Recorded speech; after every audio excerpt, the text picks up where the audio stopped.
Hi friends, I'm back. ఈరోజు మీ ముందుకి ఒక కొత్త టాపిక్ తెచ్చేసా. ఇవాళ topic fixed deposit was inflation. అసలు మీకు ఫిక్స్డ్ డిపాజిట్ అంటే తెలుసా? అదే మీరు బ్యాంక్లో డబ్బులు దాచిపెట్టుకుంటారు కదా, ఇంట్రెస్ట్ వేస్తారు కదా, అదే. ఇప్పుడు ఇంట్రెస్ట్ ఎంత ఇస్తున్నారు తెలుసా?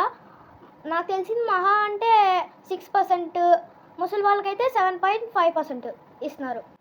అంతేగా మీకు తెలిసింది. అయితే ఒక పెద్ద ప్రాబ్లం జరుగుతుంది, దాని పేరే ఇన్ఫ్లేషన్. అదే అండి, రేట్లు పెరుగుతున్నాయి. ఇప్పుడు బియ్యం కాస్ట్ 50 రూపీస్ ఉంటే 5 years బ్యాక్ బియ్యం కాస్ట్ 15 రూపీస్ ఉండేది. ఇప్పుడు చికెన్ కాస్ట్ 250 రూపీస్ ఉంటే అప్పుడు చికెన్ కాస్ట్ 80 90 ఉండేది. అట్లాగే ప్రతి ఇయర్ పెరుగుతూ ఉండిద్ది. డబల్, త్రిబుల్, 5 times కూడా వచ్చేసింది. ఇప్పుడు మీకు మా లైఫ్లో జరిగిన రియల్ ఎగ్జాంపుల్ చెప్పుకోతున్నా. 2 years బ్యాక్ మా నాన్న దగ్గర అప్పుడు 10,000 రూపీస్ ఉన్నాయి. మా అక్క కోసం మా నాన్న 5,000 రూపీస్ ఫిక్స్డ్ డిపాజిట్ చేశారు.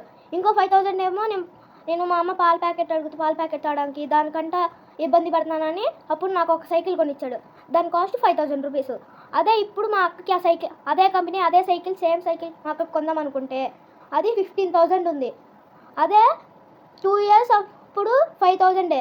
ఇప్పుడు 2 years అయిపోయినాక రేట్ పెరిగింది. హలో, మీకు ఎప్పుడైనా అర్థమవుతుందా?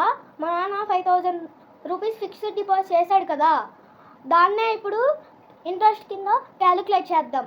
7% చూస్తే 350 రూపీస్ పర్ ఇయర్. అదే 2 years కలిపితే 700 మాత్రమే. అదే సైకిల్ రేట్ 5,000 రూపీస్ అయితే అప్పుడు 2 years బ్యాక్ ఇప్పుడేమో 15,000, అంటే 3 times పెరిగింది. ఇప్పుడు మీకు క్లియర్గా అర్థమవుతుంది అనుకుంటున్నా. ఫిక్స్డ్ డిపాజిట్లో చేసే ఇంట్రెస్ట్ ఏమో తక్కువ వస్తుంది, అదే రేట్లేమో ధరలేమో పెరుగుతున్నాయి. డబల్, త్రిబుల్, దాన్నే ఇన్ఫ్లేషన్ అంటారు. అదే అండి, మీకు స్టార్టింగ్లో చెప్పా కదా భయంకరమైన ప్రమాదం అని. సరే, మీకు ఇన్ఫ్లేషన్ అంటే ఏంటో అర్థమైంది అనుకుంటున్నా. మరి మీరు డబ్బులు ఎక్కడ పెట్టాలి? అదే అండి, మ్యూచువల్ ఫండ్స్లో పెట్టచ్చు, స్టాక్ మార్కెట్లో పెట్టచ్చు, ఐపీఓలో పెట్టచ్చు, డెట్ ఫండ్స్లో పెట్టచ్చు. వాటిలో పెట్టాలంటే కొంచెం రిస్క్ ఉంటుంది, కానీ వీటిల్లో మనకి డబుల్, త్రిబుల్ అయ్యే అవకాశం ఉంది. నా సైకిల్ లాగా 5,000 నుంచి 15,000 దాకా అవ్వచ్చు. Please like and share and subscribe. Please like కొట్టండి గురు.